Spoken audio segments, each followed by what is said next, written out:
Hello everyone, स्वागत है आपका एक बार फिर आपके अपने चैनल BHU वाले में। तो आज हम लोग देखेंगे कुछ एंशिएंट लिटरेचर के ऊपर, उसके जो लेखक है उसके ऊपर, और कुछ इंपॉर्टेंट फैक्ट्स को देखेंगे। इससे पहले हमने कुछ बुक और ऑथर के नेम देखे, कांग्रेस के जितने भी अधिवेशन हुए वो देखे, गवर्नर जनरल वायसराय को देखे, उनकी लिस्ट पूरी बनी हुई है और बहुत सारे ऐसे वीडियो आपके लिए बने हुए हैं।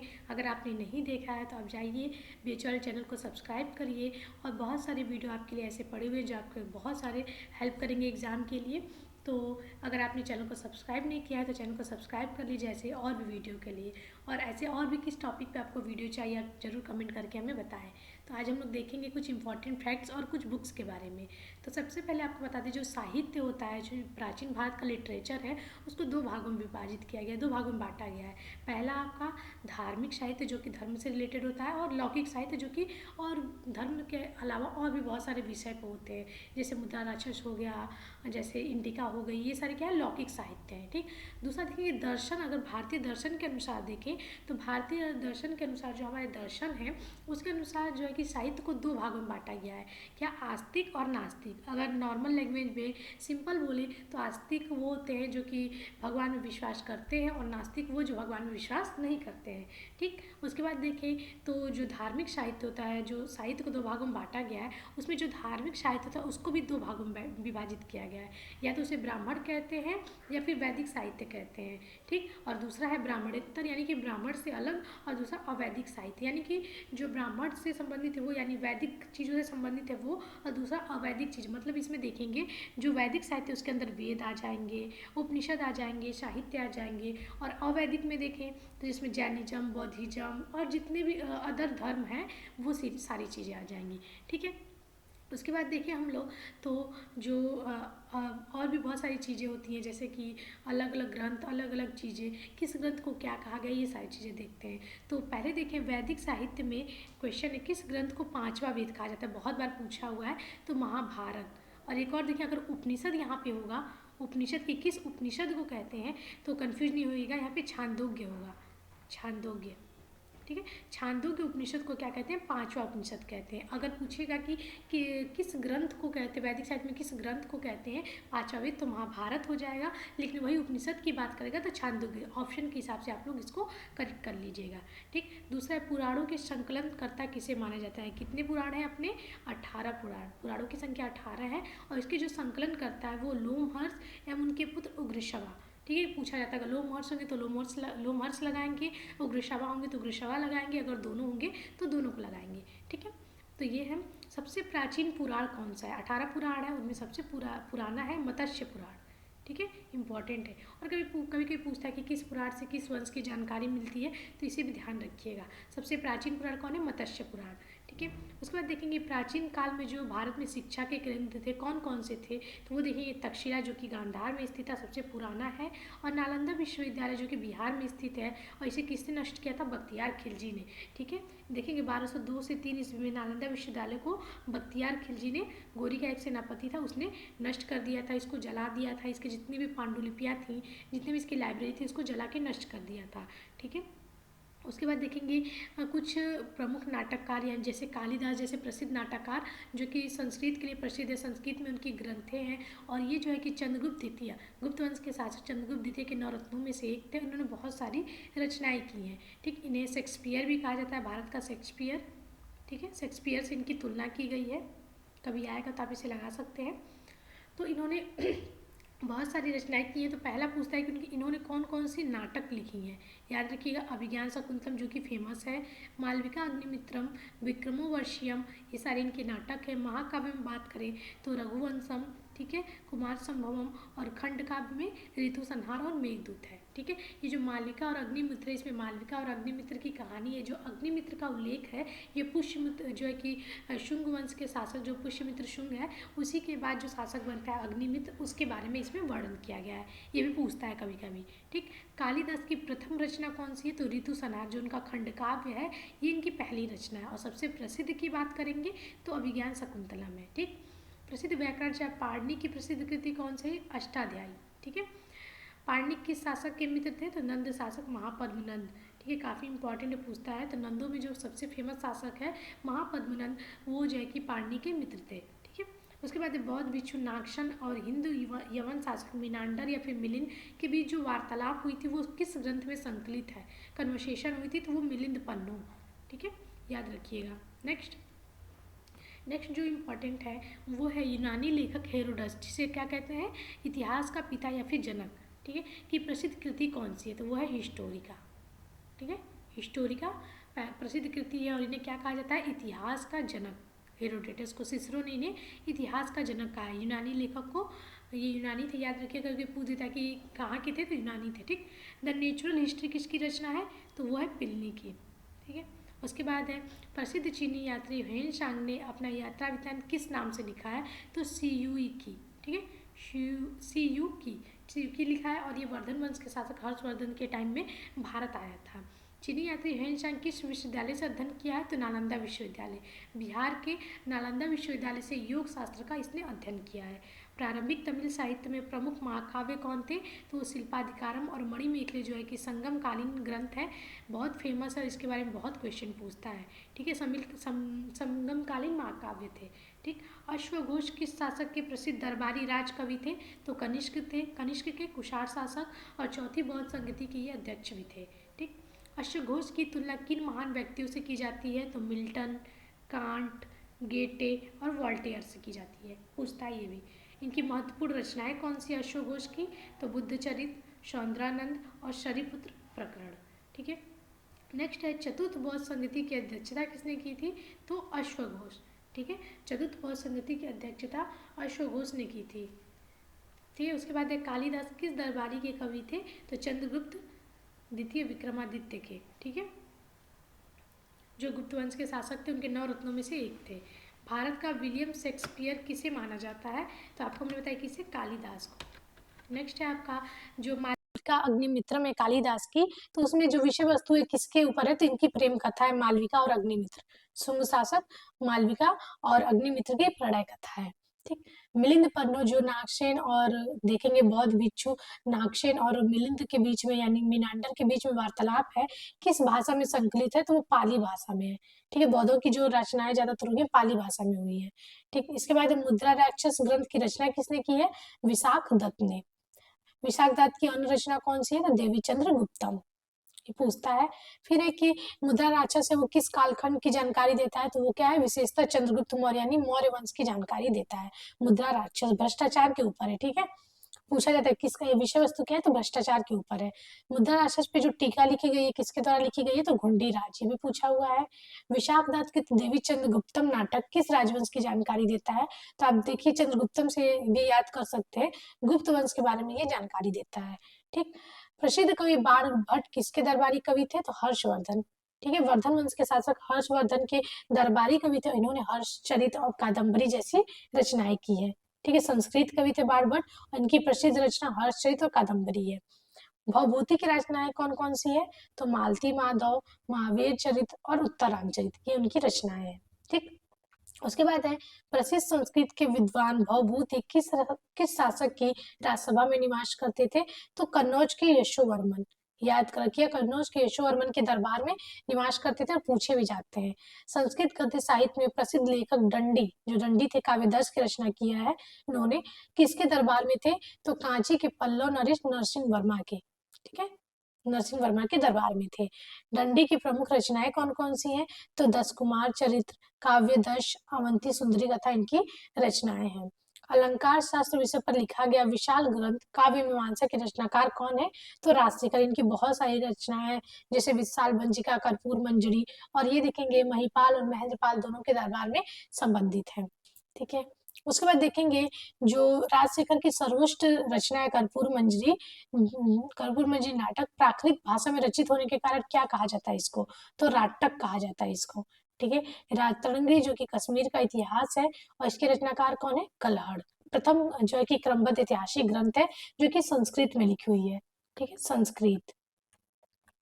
उसके बाद है कश्मीर में कल्हड़ के समकालीन राजा कौन था, तो राजा जयसिंह। ये भी पूछा जाता है बहुत बार। पंचतंत्र एक कथा संग्रह है, गुप्त काल में इसके कथाओं का संकलन करता किसे माना जाता है, विष्णु शर्मा को। ठीक है, याद रखिए जो पंचतंत्र कहानी हम लोग सुनते हैं पढ़ते हैं वो गुप्त काल में लिखा गया और विष्णु शर्मा इसके रचनाकार है और बहुत बार देखेंगे इससे क्वेश्चन पूछे गए हैं। कथा साहित्य सागर की रचना किसके द्वारा की गई है? सोमदेव। बृहद कथा मंजरी की रचना क्षेमेंद्र। उसके बाद देखेंगे किराता अर्जुनम जो महाकाव्य है, इसकी रचना संस्कृत विद्वान भारवी द्वारा की गई है। शूद्रक द्वारा लिखी गई जो नाटक है, याद रखिए नाटक है मृच्छकटिकम, जिसका अर्थ होता है मिट्टी का खिलौना खिलौना। सम्राट हर्षवर्धन की 3 प्रमुख रचनाएं नागनंदा, रत्नावली और प्रियदर्शिका। कैसे याद रखेंगे? ट्रिक है इसका, प्रिय नार, इनकी 3 रचनाएं हैं। स्वप्नावाश्वदता किसकी रचना है? तो भास की है। इसके बाद देखेंगे जो 12वीं शताब्दी में मिताक्षरा की रचना हुई है, किस विद्वान ने की है? तो विज्ञानेश्वर ने की है। उसके बाद प्रसिद्ध कवि राजशेखर की प्रमुख रचनाएं कौन सी है? तो काव्य मीमांसा, बाल रामायण, बाल भारत और वित्साल भंजिका, ये सारी रचनाएं राजशेखर की है। मनुस्मृति मुख्यतः किससे संबंधित है? तो समाज व्यवस्था, समाज में जो भी नियम कानून है, विधि है, उसके बारे में हमें मनुस्मृति से जानकारी मिलती है और सबसे प्राचीन स्मृति है। किसे भारत का प्रथम विधि निर्माता कहते हैं? ठीक है, तो वो कौन है? मनु है। मनु को प्रथम विधि निर्माता कहते हैं। वराहमिहिर की कौन सी कृति यूनानी ज्योतिर्विद्या पर आधारित है? तो वो है पंच सिद्धांतिका। ये काफी बार पूछा हुआ है। ठीक है, फिर है कि प्राचीन भारत के किस प्रसिद्ध गणितज्ञ और खगोल शास्त्री, दोनों थे ये, अपनी पुस्तक आर्यभट्ट में बताया है कि सूर्य स्थिर है और पृथ्वी घूमती है। कौन बताया? आर्यभट्ट ने। इंपॉर्टेंट है, बिहार के रहने वाले थे और ये बहुत बार पूछा हुआ क्वेश्चन है। ब्रह्म स्फुट सिद्धांत की रचना किसके द्वारा की गई है? ब्रह्मगुप्त द्वारा। नीतिसार ग्रंथ की रचना किसने की है? कामंदक ने की है। इसके बाद है महर्षि वात्स्यायन द्वारा लिखित ग्रंथ किस नाम से प्रसिद्ध है? कामसूत्र, ये पूछा हुआ है। उसके बाद है ऐतिहासिक कवियों में पद्मगुप्त किस परमार वंशी शासक के राजसभा में निवास करते थे? तो परमार वंशी शासक मुंज, 992 से 998 इनका टाइम पीरियड है और काफी बार जो है कि मुंज से काफी सारे क्वेश्चन पूछे जाते हैं। किस ऐतिहासिक ग्रंथ को दयादृश्य महाकाव्य के नाम से भी जाना जाता है? तो क्या है? कुमारपाल चरित्र। ठीक है, कुमारपाल चरित्र इंपॉर्टेंट है, ये पूछता है। ठीक है, मनुस्मृति की रचना किस राजवंश के काल में हुई? तो शुंग वंश के काल में हुई थी और कहा जाता है कि इसे शुंग वंश का मानक ग्रंथ कहा जाता है। मानक ग्रंथ। ठीक है, मनुस्मृति के प्रमुख टीकाकार कौन थे? बहुत बार पूछता है और ये सारे ऑप्शन भी दिया रहेगा कभी कभी। ठीक है, यूजीसी नेट में पूछा हुआ है। तो भरूची, मेधादित्य, गोविंद राज और कुल्लू भट्ट जो है कि मनुस्मृति के प्रमुख टीकाकार है। नेक्स्ट देखेंगे चरक संहिता जो रचना है चरक की, वो किस विषय पे है? तो चिकित्सा पे है। तो ये विषय भी पूछता है। वराहमिहिर की पंच सिद्धांतिका किस विषय से संबंधित है? तो यूनानी ज्योतिर्विद्या। कलहड़ की रात तिरंगड़ी को किसने आगे बढ़ाया था? तो जोन राज और शिवर ने।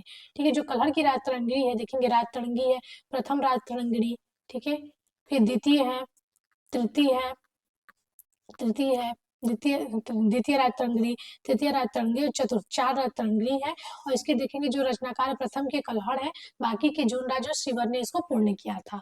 ये भी क्वेश्चन पूछा जाता है। वराहमिहिर द्वारा संस्कृत में रचित विश्वकोशीय ग्रंथ कौन सा है? तो वो है बृहद संहिता। नीति शतक के रचनाकार कौन है? तो वो है आपके भर्तृहरि। ठीक है, गीत गोविंद के रचनाकार कौन है? जयदेव, ये भी पूछता है। गीत गोविंद के गीतकार जयदेव किस सभा को अलंकृत करते थे? तो लक्ष्मण सेन, ये भी पूछता है। प्राचीन भारत के किस ग्रंथ को 15 भारतीय एवं 40 विदेशी भाषाओं में अनुवाद किया गया? तो पंचतंत्र, जो कि गुप्त काल में लिखी गई थी विष्णु शर्मा के द्वारा। कौन सा विद्वान बीजगणित के क्षेत्र में अपने योगदान के लिए जाना जाता है? तो वह भास्कराचार्य, उनकी पुस्तक क्या है? लीलावती।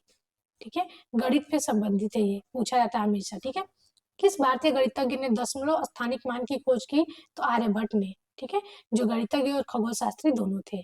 मनुस्मृति के रचनाकार कौन है? मनु है। विज्ञानेश्वर कृत मिताक्षरा का शब्द अंग्रेजी अनुवाद किसने किया था? तो हेनरी टॉमस कोलब्रुक, ये भी पूछा जाता है, इंपॉर्टेंट है। उसके बाद है विज्ञानेश्वर द्वारा याज्ञवल्क्य स्मृति पर लिखित टीका का नाम क्या है? तो क्या है? मिताक्षरा। कलहड़ द्वारा लिखित प्रथम ऐतिहासिक रचना जो कि संस्कृत में कहा जाता है क्रमबद्ध ऐतिहासिक ग्रंथ है, तो वो है राजतरंगिणी, जो कि कश्मीर का इतिहास है, जिसमें कारकोटक, उत्पल, लोहार, यशकर राजवंश के बारे में जानकारी प्राप्त होती है। किस प्राचीन भारतीय चिकित्सक को आधुनिक चिकित्सा का पिता कहा जाता है? तो वो है चरक। ठीक है, चरक संहिता नामक प्रसिद्ध चिकित्सा शास्त्र को संबंधित ग्रंथ कौन सा है? तो वह है चरक। मतलब जो चरक संहिता किसने लिखा है? तो चरक ने लिखा है। ठीक है, शब्द शल्य चिकित्सा, जो सर्जरी होती है, तो शल्य चिकित्सा पे पहली भारतीय ग्रंथ कौन सी थी? तो सुश्रुत संहिता, इसे सुश्रुत ने रचना की है। इसकी रचना सुश्रुत संहिता के रचनाकार कौन है? जो शल्य चिकित्सा पे है, तो वो है सुश्रुत। ठीक है। चरक संहिता, सुश्रुत संहिता ये आप याद कर सकते हैं नाम से ही। किस प्राचीन वैद्य चिकित्सक का जन्म प्रतिवर्ष दिवाली के पूर्व धनतेरस के दिन मनाया जाता है? तो वो कौन है? धन्वंतरी, इसलिए इनका नाम धन्वंतरी भी रखा है। बीएचयू में देखेंगे इनके नाम पे एक देखेंगे इमारत भी है, आके देख सकते हैं। एक डिपार्टमेंट भी बनाया गया है आयुर्वेद का। कौन गुप्त काल में अपनी आयुर्विज्ञान विषयक रचना के लिए जाना जाता है? तो सुश्रुत किससे संबंधित है? गुप्त काल से। ठीक है। उसके बाद देखेंगे राजतरंगिणी के रचनाकार कल्हड़ किस राजवंश के आश्रित कवि थे? तो कश्मीर के लोहार वंशी शासक हर्ष के आश्रित कवि। तो कहा जाता है कि इन्होंने काफी हर्ष की आलोचना की है। जब देखेंगे आर्थिक तंगी आने पे ये भगवान की जो कि मूर्तियों को, धातु की मूर्तियों को क्या करता है? गलाकर उसे अपने खर्च के लिए यूज करता है, तो इसलिए इसकी काफी मूर्ति भंजक भी इसे कहा जाता है। और कल्हड़ ने इनकी काफी जो है कि आलोचना की है, मूर्ति भंजक के नाम से भी जाना जाता है लोहार वंश का शासक हर्ष। इसके बाद देखेंगे नेक्स्ट है राजतंगी के कुछ भाग को किसने पूर्ण किया था? तो जून राय तथा सीवर ने, जो कि द्वितीय, तृतीय और चतुर्थ राजतंगड़ी के नाम से जानी जाती है। अगर आपने राजतंगड़ी को आपको पूरा देखना है तो आप देखिएगा, प्री मिडवर्ल्ड में हमने काफी डिटेल से पढ़ाया है जो कश्मीर का राजवंश है उसके बारे में, और आपको शॉर्ट्स में भी हमने राजतंगी के बारे में काफी विस्तार से राजतंगी के बारे में बताया है, तो आप शॉर्ट्स वीडियो भी देख सकते हैं। श्रीमद् भागवत गीता मौलिक रूप से किस भाषा में लिखी गई है? तो संस्कृत में लिखी गई है। और देखेंगे जो महाभारत है, ठीक है, श्रीमद् भागवत मूल रूप से महाभारत के किस पर्व में संग्रहित है? तो भीष्म पर्व में। ये भी पूछा हुआ क्वेश्चन है, याद रखिएगा। कर्मयोग की विश्व प्रसिद्ध पुस्तक किसे माना जाता है? तो श्रीमद् भागवत को। ठीक है, श्रीमद् भागवत गीता को माना जाता है। और कर्मयोग, ज्ञान योग, भक्ति योग नाम से किसने लिखा है? तो विवेकानंद ने। ठीक है, आधुनिक भारत में विवेकानंद इस नाम से पुस्तकें लिखी हैं। मिलिंद पंतो ग्रंथ किस भाषा में है? तो पाली में, क्योंकि देखेंगे इसकी नागसेन माना जाता है कि नागसेन ने इसकी रचना की थी और वो बौद्ध थे, तो बौद्धों की भाषा क्या थी? पाली थी। मिलिंद पंतो ग्रंथ किस विषय से संबंधित है? तो बौद्ध दर्शन। ठीक है। महाभारत का प्रारंभिक उल्लेख किस ग्रंथ में मिलता है? तो अश्वलायन गृहसूत्र में मिलता है। ठीक है। महाभारत का प्राचीन नाम क्या है? जन्मचय संहिता। महाभारत कितने पर्वों या फिर अध्याय और खंडों में विभक्त है? तो वो 18 पर्वों में। किसने काल्पनिक वैज्ञानिक उपकरणों पर पुस्तकें लिखी है? तो वो राजा भोज है। बहुत बार पूछा जाता है इनके ऊपर। सम्रांग सूत्रधार जैसी रचनाएं इन्होंने की है, और भी बहुत सारी रचनाएं परमार जो है कि मालवा के परमार शासक भोज ने की है। तमिल रामायण का लेखक किसे माना जाता है? कंबन को। ठीक है, रामावतारम, रामा व तारम नाम से इन्होंने लिखा है। पूर्व मध्यकालीन भारतीय इतिहास में साहित्य एवं कला के क्षेत्र में सर्वाधिक योगदान करने वाला शासक कौन था? तो वो परमार शासक भोज थे। ठीक है। उनके मृत्यु पे कहा जाता है कि निरालंबा सरस्वती, यानी कि जो सरस्वती है वो निराश्रय हो गई, उसका कोई आश्रय नहीं रह गया, तो इन्हीं के मृत्यु पे ये फेमस कोट जो है कि वर्णित थे परमार भोज के। द्वितीय राजतंगड़ी के रचनाकार कौन है? जोनराज। ठीक है। लोकायत दर्शन के प्रवर्तक कौन है? चारवाक। चारवाक ही कहते हैं कि कर्ज लेके भी घी पीजिए, यानी कि जो लाइफ मिली एक ही बार मिलती है, तो जैसे मन वैसे जीजिए जिए। अगर आपके पास धन नहीं है तो कर्ज लेके जो है कि अपने जो भी चीजें इच्छाएं उनको पूरा करिए। ठीक है। कन्नड़ साहित्य के त्रिरत्न किन्हें कहा जाता है? बहुत बार पूछा जाता है, तो पंप, पुण्य और रन, इन्हें कन्नड़ साहित्य के त्रिरत्न कहते हैं। ठीक है। तमिल साहित्य के त्रिरत्न कौन है? तो ये कंबन है जिन्होंने रामावतारम लिखा है, उट्टकटन है और पुगलविद। ठीक है, इनसे काफी क्वेश्चन पूछे जाते हैं। किस संगम साहित्य कृति में उल्लेख है कि आर्यों ने विवाह या फिर कर्वम का अनुष्ठान और समारोह प्रारंभ किया था? जिसे विवाह जैसी चीजों को आर्यों ने स्टार्ट किया था, तो वो तोलकपियम, जो कि तमिल व्याकरण भी कहा जाता है, और तोलकपियर इसके रचनाकार है। कलीला व दिमना नामक पुस्तक किससे संबंधित है? तो हिंदू दर्शन पद्धतियों से संबंधित है। उसके बाद है भारत की सर्वप्रथम कागज पर लिखी गई 1223 से 24 ईस्वी में हस्तलिखित पुस्तक कहाँ से प्राप्त हुई है? तो वो गुजरात से। ठीक है। उसके बाद देखेंगे प्राचीन इतिहास के किस काव्यखंड को संस्कृत साहित्य का स्वर्ण युग माना जाता है? यानी कि प्राचीन भारत में किस वंश को देखेंगे कि साहित्य का स्वर्ण युग माना जाता है? तो वह है गुप्त काल। ठीक है। और वही मुगलों में बात करें तो अकबर के काल को देखेंगे, मध्यकालीन भारत में अकबर के काल को भी साहित्य का स्वर्ण युग माना जाता है, क्योंकि देखेंगे इसके टाइम पीरियड में बहुत सारी रचनाएं हुई हैं, अनुवाद विभाग में बहुत सारे अनुवाद किए गए हैं, बहुत सारे हिंदू ग्रंथों का अनुवाद किया गया है, इसलिए कहा जाता है। ठीक। जो मनु स्मृति है, जो प्राचीन स्मृति है जिसके रचनाकार मनु है, इसका अंग्रेजी में अनुवाद किस नाम से किया गया है? तो a code of Gentoo laws. Important है, पूछता है। जो कालिदास है उनका सबसे पहले उल्लेख हमें कहाँ देखने को मिलता है, तो ऐहोल के उत्कीर्ण लेख में। ये जो ऐहोल उत्कीर्ण अभिलेख है ये किसका है? चालुक्य शासक पुलकेशिन द्वितीय का। चालुक्य पुलकेशिन द्वितीय का। पुलकेशिन द्वितीय का। और इसमें किसका वर्णन है? तो देखेंगे इसमें जो वर्णन है वो देखेंगे हर्षवर्धन, जो वर्धन का शासक था, और पुलकेशिन के बीच जो युद्ध हुआ था इसी ऐहोल अभिलेख में वर्णित है। और ये जो लेख है वो हम देखेंगे जैन मंदिर, जो जैन मंदिर है मेगुती मंदिर, उसी पे उत्कीर्ण है। और इसके जो रचनाकार है वो रवि कीर्ति है।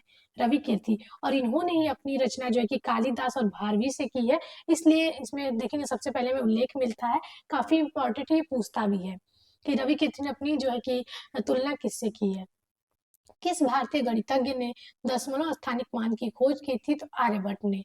कालिदास की कौन सी रचना जिसमें भगवान कार्तिकेय के जन्म का वर्णन है वो मिलता है? तो कुमार संभव। समकालीन समाज के पाखंड एवं भ्रष्ट आचरण को उद्घाटित करने के लिए किस विद्वान को जाना जाता है? तो वो कौन है? क्षेमेंद्र को जाना जाता है। प्रबोध चंद्रोदय किसकी रचना है? तो वो कृष्ण मिश्र की है। कृष्ण मिस्र की। और ये चंदेलों के काल में, खजुराहों के जो चंदेल थे एमपी में पड़ता है, उन्हीं के काल में लिखी गई है। उत्तर भारतीय शास्त्रीय संगीत का बाइबल ग्रंथ किसे माना जाता है? तो नाट्य शास्त्र किसकी रचना है? भरत मुनि। भरत मुनि शास्त्रीय संगीत का बाइबल ग्रंथ। वराहमिहिर की पंच सिद्धांत किस पे आधारित है? तो यूनानी ज्योतिर्विद्या पे। महेंद्र वर्मन द्वारा रचित मत विलास प्रहसन किस धर्म एवं संप्रदाय का उल्लेख किया है? तो बौद्धों एवं कपालिक। ठीक है, कपालिक शैव धर्म से संबंधित थे। उसके बाद है किस साहित्यिक कृति में अलवार यानी कि विष्णु की पूजा करने वाले का जीवन वृत्त यानी कि जीवन कहानी और उनके द्वारा प्रतिपादित वैष्णव दर्शन, उनकी दत्तक पूर्ति गोंदा और भगवान रंगनाथ के बीच के प्रणय यानी प्रेम कथा का वृत्तांत मिलता है? तो वो कौन सा है आपका? अमुक्त माल्यद, जो कि कृष्णदेव राय ने लिखा है, विजयनगर के शासक, जिसका अर्थ है मोतियों की माला।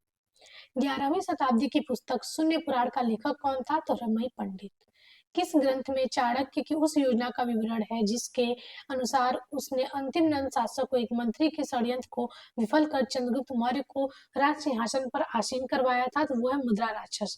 इसलिए बताएं कि इस पे किसका विषय, इसका विषय वस्तु क्या है? भ्रष्टाचार। ठीक है, जो भी खंड पाखंड थे, सारी चीज षड्यंत्र थे, ये सारी चीजें वर्णित है मुद्रा राक्षस में।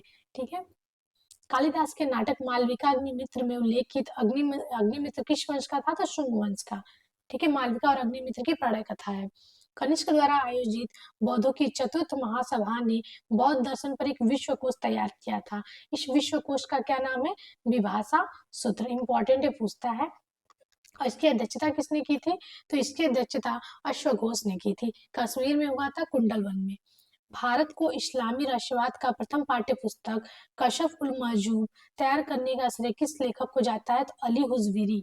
ठीक है, भारत में चिश्ती सूफियों ने विलायत नामक संस्था विकसित की थी, जिसका उद्देश्य जो विलायत होता है उसका अर्थ क्या होता है? तो राज्य नियंत्रण से मुक्त आध्यात्मिक क्षेत्र, धार्मिक क्षेत्र को विलायत कहते थे सूफियों के टर्म में। ठीक है, उसके बाद है भारत अरब प्रज्ञात्मक संबंधों का सबसे पहला प्रमाण ब्रह्मगुप्त रचित ब्रह्म सिद्धांत का अरबी भाषा में अनुवाद किसने किया था? यानी कि सबसे इंपॉर्टेंट कि ब्रह्मगुप्त का ब्रह्म सिद्धांत जो है उसका अरबी भाषा में अनुवाद किसने किया था? तो इल्मु महिशाब ने। ठीक है, उसके बाद है यह कथन किस विद्वान का है कि हिंदुओं को यह विश्वास है कि उनके देश जैसा कोई देश नहीं है, उनके राष्ट्र जैसा कोई राष्ट्र नहीं है, उनके राजा के समान कोई राजा नहीं है और उनके विज्ञान के समान कोई विज्ञान नहीं है।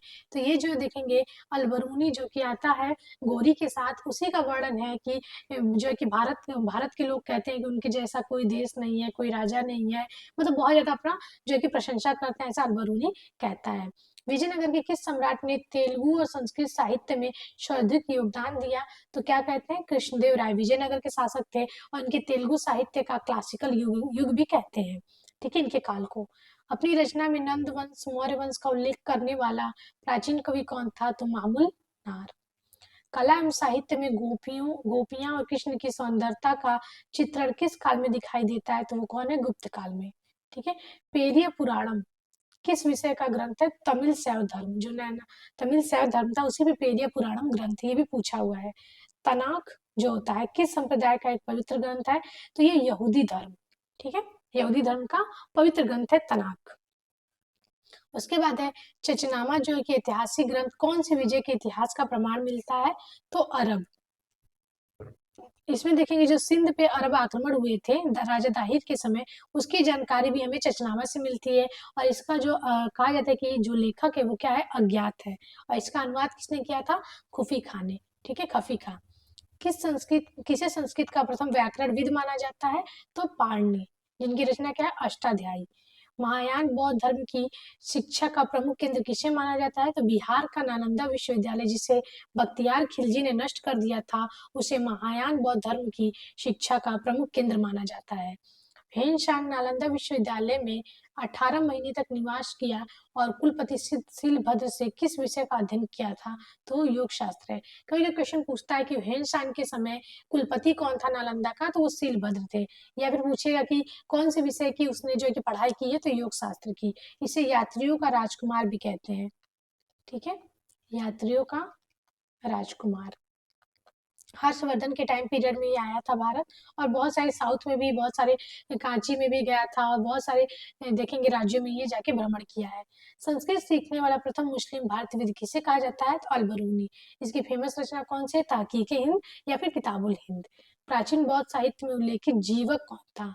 जीवक कौन है? वैद्य चिकित्सक। और इसका देखेंगे हम नाम कब देखेंगे? मगध डायनेस्टी में देखेंगे, और बिंबिसार के दरबार में ये था। और जब अवंती के शासक चंद्रप्रद्योत बीमार पड़ जाते हैं तो बिंबिसार उन्हें उनके दरबार में भेजते हैं उपचार के लिए। तो ये पूछा जाता है कि चंद्रप्रद्योत का उपचार किसने किया था? तो जीवक ने किया था।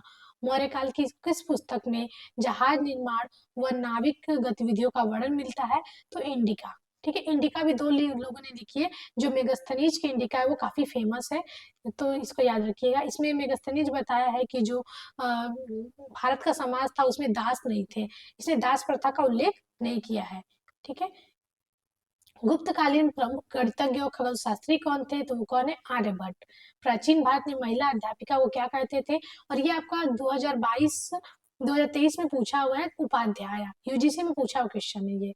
ठीक है, प्रसिद्ध वेदज्ञ शायर अनेक वैदिक ग्रंथों पर टीकाएं लिखी, वह किस राज्य को अलंकित करते थे? तो विजयनगर।